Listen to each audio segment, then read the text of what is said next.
तलाकशुदा आईपीएस पत्नी 10 साल बाद पति की झोपड़ी तक पहुंची। सच सामने आया तो पूरा गांव सन्न रह गया। दोस्तों, यह कहानी है बिहार के वैशाली जिले के एक छोटे से गांव की। दोपहर का समय था। गांव की धूल भरी सड़क पर अचानक एक सरकारी गाड़ी आकर रुकी। लाल बत्ती, चमकती गाड़ी। गांव वालों ने एक दूसरे की तरफ देखा। सब समझ गए ये कोई आम आदमी नहीं है। गाड़ी का दरवाजा खुला। जैसे ही एक औरत बाहर उतरी, पूरा गांव खामोश हो गया। वह थी आईपीएस अंजलि सिंह, वर्दी में, सख्त चेहरे के साथ, लेकिन आंखों में कुछ ऐसा था जो वर्दी से छुपा नहीं था।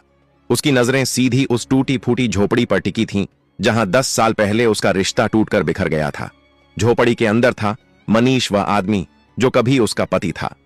अंजलि झोपड़ी के दरवाजे पर आकर रुक गई और वहीं उसकी आंखों के सामने 10 साल पुरानी जिंदगी घूमने लगी। तब यही धर्मपुर गांव था, लेकिन तब अंजलि आईपीएस नहीं थी। तब उसके हाथों में किताबें होती थीं और आंखों में बड़े सपने। वह उन लड़कियों में से नहीं थी जो किस्मत के भरोसे जिंदगी गुजार देती हैं। मनीष को उसने पहली बार स्कूल में देखा था। धीरे धीरे बातें शुरू हुईं, फिर मुलाकातें और फिर दिल। अंजलि ने अपने सपनों के बारे में बताया। बोली, मैं अफसर बनना चाहती हूं। मनीष ने न हंसकर उड़ाया, न सवाल किया, बस शांति से कहा, मैं तुम्हारी मदद करूंगा, बस तुम अफसर बन जाओ। यही बात अंजलि को सबसे अलग लगी। न शक न रोक, सिर्फ भरोसा। धीरे धीरे प्यार हुआ और फिर शादी। शादी के बाद जिंदगी मुश्किल थी, लेकिन खूबसूरत। अंजलि रात रात भर पढ़ती। मनीष पास बैठा रहता, कभी पानी रख देता तो कभी किताबें।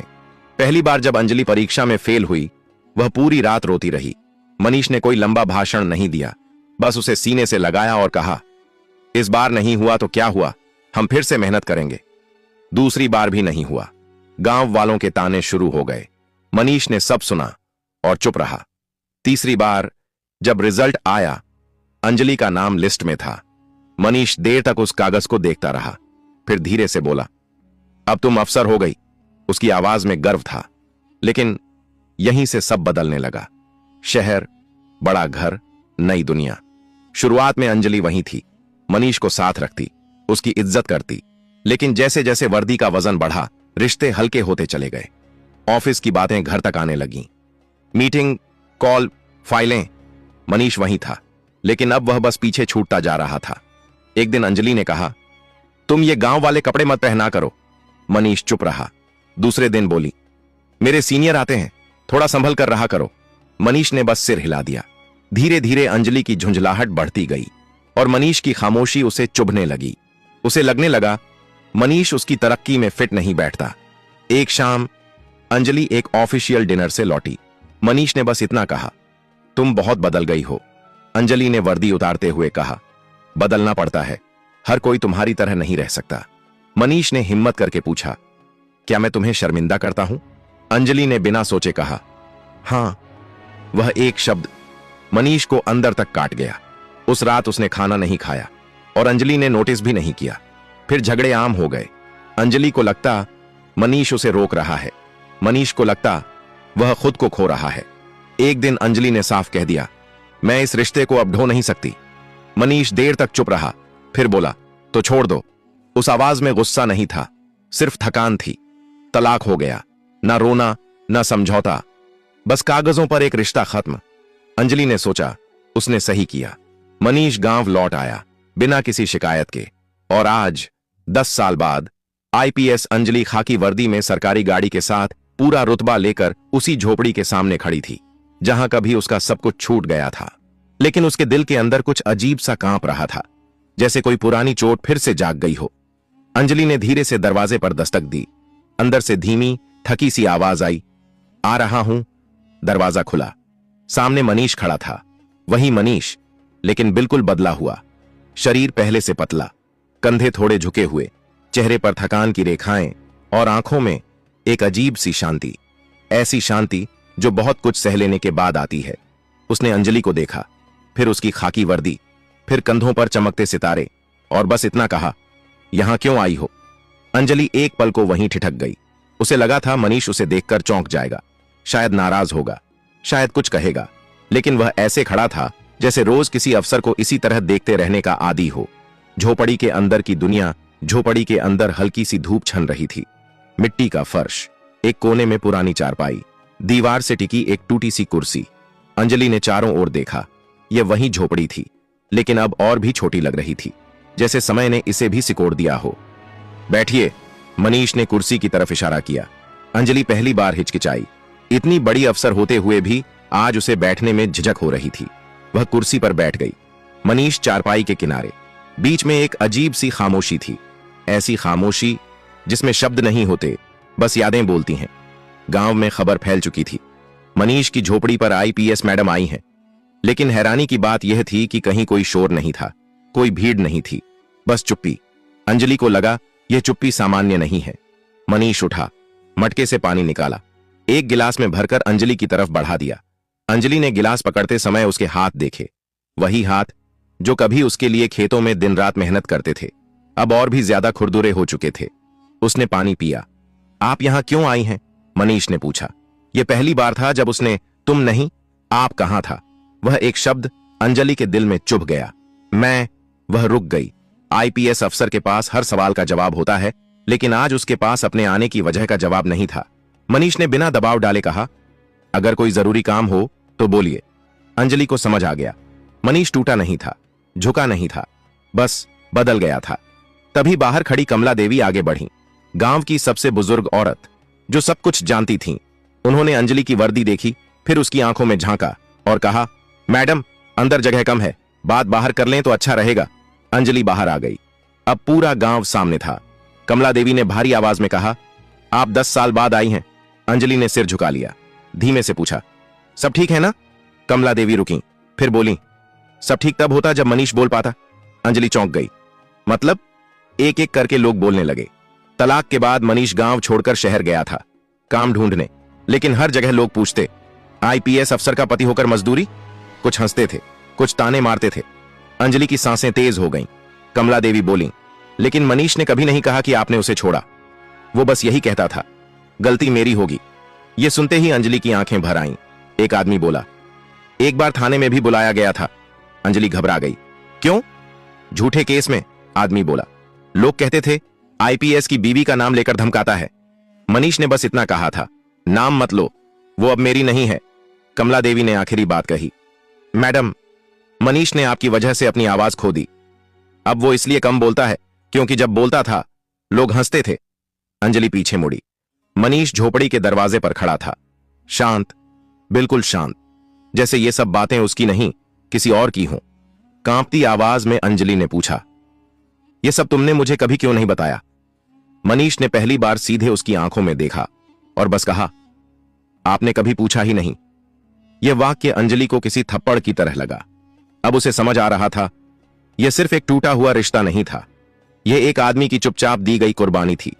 और उसे यह भी महसूस हो रहा था, यह कहानी अभी खत्म नहीं हुई है, अभी सच का आखिरी हिस्सा सामने आना बाकी था।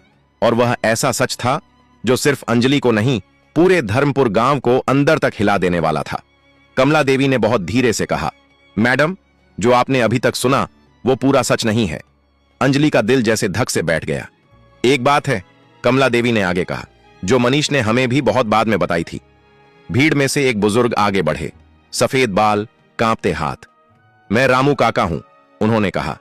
उन्होंने पहले अंजलि की वर्दी देखी, फिर ऊपर आसमान की तरफ देखा और बोलना शुरू किया। तलाक के करीब 6 महीने बाद की बात है। एक रात मनीष गांव लौटा था। चेहरे पर चोट थी। रामू काका की आवाज भारी हो गई। अंजलि चौंक पड़ी। कैसी चोट? एक ठेकेदार ने झूठा केस कर दिया था, रामू काका बोले।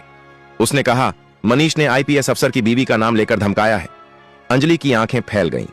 थाने में उसे घंटों बैठाया गया, पूछताछ हुई। किसी ने कहा, बीवी से एक बार बात कर लो, वो अफसर है, 1 मिनट में छूट जाओगे। रामू काका ने गहरी सांस ली। मगर मनीष ने साफ कहा, वो मेरी बीवी नहीं है और उसका नाम मत लो। अंजलि का सिर अपने आप झुक गया। कमला देवी ने बात आगे बढ़ाई, मैडम, उस रात मनीष आपसे मदद मांग सकता था, लेकिन उसने नहीं मांगी। उसने कहा, अगर मेरे नाम से उसकी इज्जत पर जरा भी आंच आई तो मैं खुद को कभी माफ नहीं कर पाऊंगा। यह सुनते ही अंजलि की आंखों से आंसू बह निकले। वह चाहकर भी उन्हें रोक नहीं पाई। उसे पहली बार एहसास हुआ, जिस आदमी को वह हमेशा कमजोर समझती रही, उसी आदमी ने उसकी इज्जत की सबसे बड़ी कीमत खुद चुकाई थी। कमला देवी ने आखिरी बात कही, मैडम, मनीष ने आपसे दूरी नफरत की वजह से नहीं बनाई, उसने दूरी इसलिए बनाई ताकि आपकी पहचान उसके हालात से छोटी ना लगे। पूरा गांव खामोश था। अंजलि को लग रहा था वह खड़ी नहीं है, कहीं अंदर ही अंदर गिरती जा रही है। उसने मनीष की तरफ देखा। यह सब सच है? मनीष ने सिर हिला दिया। बस इतना पूछा, तुमने मुझे कभी बताया क्यों नहीं? मनीष ने पहली बार इतनी लंबी बात की। आप अफसर थीं, उसने शांत आवाज में कहा, और मैं आपकी परेशानी नहीं बनना चाहता था। ये शब्द सीधे अंजलि के दिल में उतर गए। मैंने सोचा, मनीष बोला, आप ऊपर जा रही हैं, मैं नीचे रहकर आपका नाम साफ रख लूं। गांव की कई आंखें भर आईं। उसी पल अंजलि को समझ आ गया, यह कहानी अब पीछे नहीं जा सकती। जो टूट चुका है उसे जोड़ने से पहले समझना पड़ता है। और अब सबसे मुश्किल हिस्सा बाकी था। अब सवाल यह नहीं था कि सच क्या था, सवाल यह था, अब इसके बाद क्या? दोपहर ढल चुकी थी। मनीष ने अंजलि की तरफ देखा, फिर नजरें हटा लीं। अब जाइए, उसने कहा। यह शब्द आदेश नहीं थे, एक बंद दरवाजे जैसे थे। मैं मदद करना चाहती हूं, अंजलि बोली। उसकी आवाज में न रुतबा था, न अफसराना सख्ती, बस एक कोशिश थी। मनीष हल्का सा मुस्कुराया।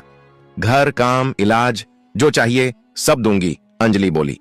मनीष ने पहली बार हाथ उठाकर उसे रोका और जानबूझकर कहा, आप बहुत बड़ी अफसर हैं, आपके पास सब कुछ है, लेकिन जो आप देना चाहती हैं वो मेरे पास पहले से था।